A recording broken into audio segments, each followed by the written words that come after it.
કેમ છો? સારું. તો જો આપણે જે એકમ 3 રમકડા શીખ્યા ને, એમાં આપણે કાવ્ય જ્ઞાન પણ કર્યું, પછી પાઠ હતું જે બરાબર, આપણે વાર્તા છે એનું વાંચન કર્યું, પઠન કર્યું, જીલ વાંચન, સમૂહ વાંચન, વ્યક્તિગત વાંચન બધું કર્યું બરાબર. પ્રશ્નોત્તરી કરી, બધા જવાબો સરસ તમને આવડ્યા અને આપણે બધું ખાસું કરી દીધું.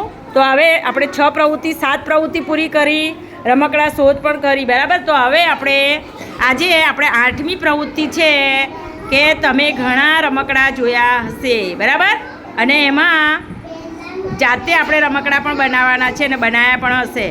હવે તમારે જાતે રમકડા બનવાનું છે. બેસી જા બેટા અહીંયા. હવે હું કહું એવું તમારે પછી એ કરવાનું છે. તમે બધા રમકડા બની જાઓ. શું બની ગયા? સારું. ચલો, આપણે સૌથી પહેલાં છે આપણું રમકડું ચાવીથી ચાલતો વાંદરો. ચલો, વાંદરા જેવું ચાલો. ચાવીથી ચાલતો વાંદરો. નીચે બેસીને.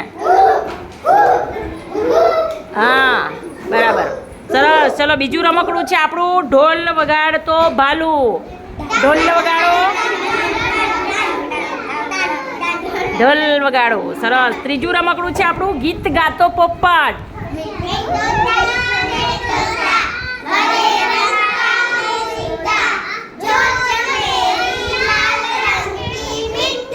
પછી બસ ડોક હલાવતો કૂકડો. ચલો, ડોક હલાવતો કૂકડો. ડોક હલાવો, કૂકડો બનો.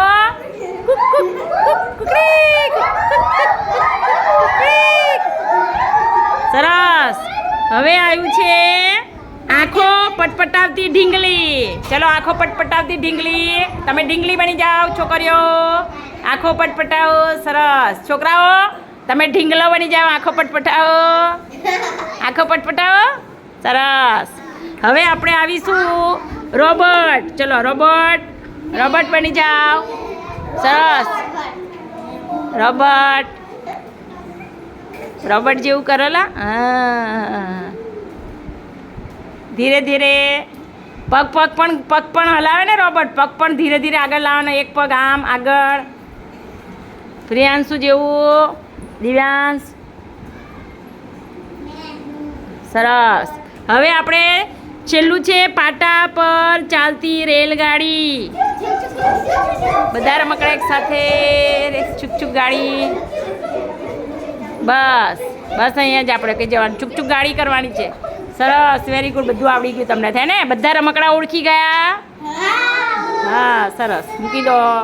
બેસી જાઓ. તાળી પાડો.